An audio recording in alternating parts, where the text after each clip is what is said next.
उत्तर प्रदेश के नगीना लोकसभा सीट से निर्दलीय सांसद चंद्रशेखर आजाद रावण अक्सर अपने बयानों के चलते सुर्खियों में रहते हैं। जहां वो पहले ही तमाम मुद्दे उठाते रहते थे, उसी तरह जब से उन्होंने सांसद पद की शपथ ली है उसके बाद से भी वो अपनी बात मुखरता से रख रहे हैं। उसी कड़ी में लोकसभा में आरक्षण को लेकर उन्होंने एक प्राइवेट बिल पेश किया। इस बिल में उन्होंने अनुसूचित जाति, अनुसूचित जनजाति और अन्य पिछड़े वर्ग के लिए निजी क्षेत्र और उन अन्य प्रतिष्ठानों में आरक्षण की मांग की है।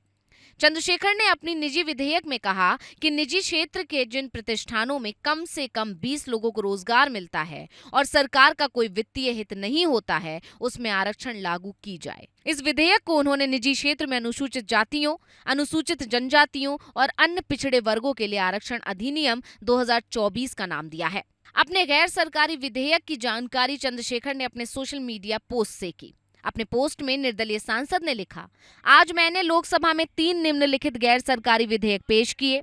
नंबर 1, निजी क्षेत्रों में अनुसूचित जातियों, अनुसूचित जनजातियों और अन्य पिछड़े वर्गों के लिए आरक्षण की व्यवस्था। नंबर 2, अनुसूचित जातियों तथा अनुसूचित जनजातियों के बच्चों के लिए आवासीय स्कूल। और नंबर 3, देश में सभी बालकों को उच्च एवं माध्यमिक स्तर तक निःशुल्क शिक्षा प्रदान करने वाले विद्यालयों की स्थापना।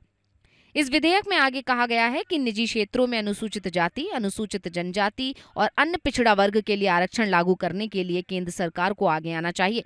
महोदय, मैं प्रस्ताव करता कि निजी क्षेत्रों में अनुसूचित जातियों, अनुसूचित जनजातियों और अन्य पिछड़े वर्गों के लिए आरक्षण तथा उसके संबंधित विषयों का उपबंध करने वाले विधेयक को पुनर्स्थापित करने की अनुमति दी जाए। इसके लिए केंद्र को विशेष रियायतों के जरिए निजी क्षेत्र को प्रोत्साहित करना चाहिए और उन्हें राष्ट्रीयकृत बैंकों से कम ब्याज दर पर ऋण उपलब्ध कराना चाहिए। बता दें कि आरक्षण भारत के लिए एक संवेदनशील मुद्दा है, जहां पिछड़ा एवं दलित वर्ग इसे उनके समाज के उत्थान के लिए महत्वपूर्ण मानता है, वहीं सामान्य एवं बुद्धिजीवी वर्ग इसे देश के विकास में एक बाधक के रूप में देखता है, जहां प्रतिभा की अनदेखी की जाती है।